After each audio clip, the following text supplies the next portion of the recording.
You're going to screw up. I screw up all the time. One of my favorite authors, Steve Sims, says, nobody drowns from falling in the water. You drown from failing to get out.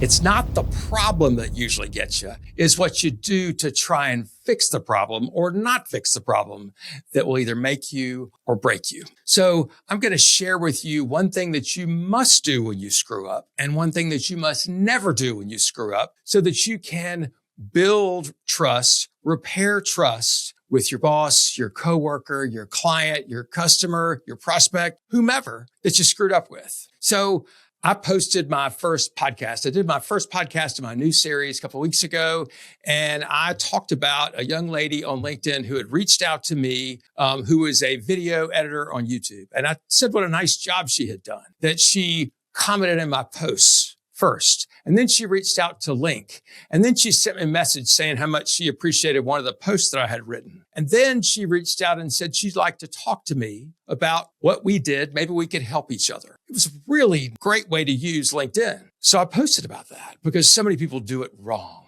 And I told people at the end on the podcast, I told you, hey, call her if you need video work with LinkedIn or need some help with LinkedIn. She'd be a great resource for you. And I meant that sincerely. So a couple weeks later, podcast gets posted, and I get a note from my friend, Lindsay McMillian Steeman, who has been my friend, my business associate, my healthy business partner, healthy business connection for a long time. 15 years. We've known each other for a long time, worked with each other, helped each other. And she's my LinkedIn guru. She's the person I go to when I have LinkedIn questions. She's reached out to me, make suggestions. I refer her all the time. If you're looking for somebody to come speak about LinkedIn or train you or your team about LinkedIn, Lindsay Steeman is the best. Lindsay McMillian Steeman. But I didn't mention her in that episode of the podcast. And I got a message from her, a voice message from her. She said, hey, Walker, I'm having a very human moment. She said, I noticed you kind of sang this other person's praises about LinkedIn and suggested people call. And I know that there are other people that do LinkedIn, but I was kind of wishing you'd give me a little bit of a shout out. Just needed to tell you that. And I got to tell you, I listened to that message and I was like, oh, shit, I screwed up. Lindsay's one of my dear friends. She is a good person. She is excellent at what she does. And she would be the first person I would send somebody to, as I said, to work on their LinkedIn, but I didn't mention her in that post. So what do you do when something like that happens? You pick up the phone. You don't email, you pick up the phone. So the first thing you do when you recognize you've screwed up is you call the person that's impacted and you apologize. Even if it's not your fault, right? Even if it's not your fault. So I called Lindsay immediately and I said, oh my God, I feel terrible. I am so sorry, right? I apologize with every fiber of my being. I said it sincerely. I called her immediately and let her know that I was very sorry. Now, here's what some of you are thinking. But what if it wasn't me that screwed up? What if it was my vendor? What if it's our operations people? Here's what you do instead. I am so sorry. I screwed up. Own it. Take responsibility. When you're in front of the customer,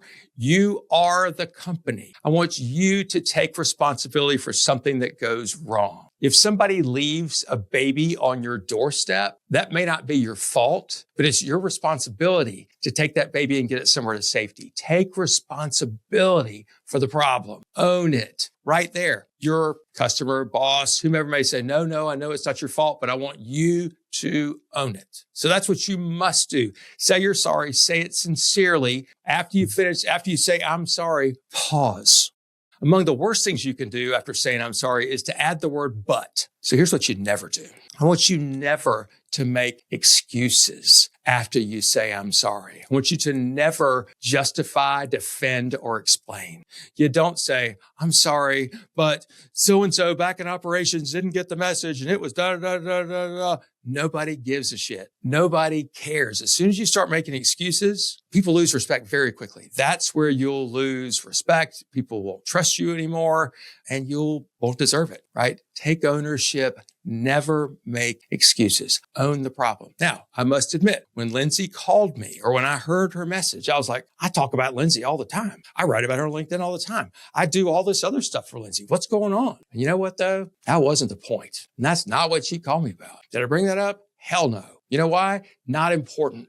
Said I was sorry. I didn't make any excuses. And I told her that I would somehow find a way to make up for it. So that's what I'm doing. Lindsay, you're the best. If any of you listening need help with LinkedIn, reach out to Lindsay McMillian-Steeman. You'll find her on LinkedIn. The other person I talked about on our first podcast, she's very good too with video for LinkedIn. But call Lindsay if you want help with LinkedIn. Walker McKay with No BS Sales. When you make a mistake, and you will, apologize immediately with the phone, not with email, not with text. Apologize immediately.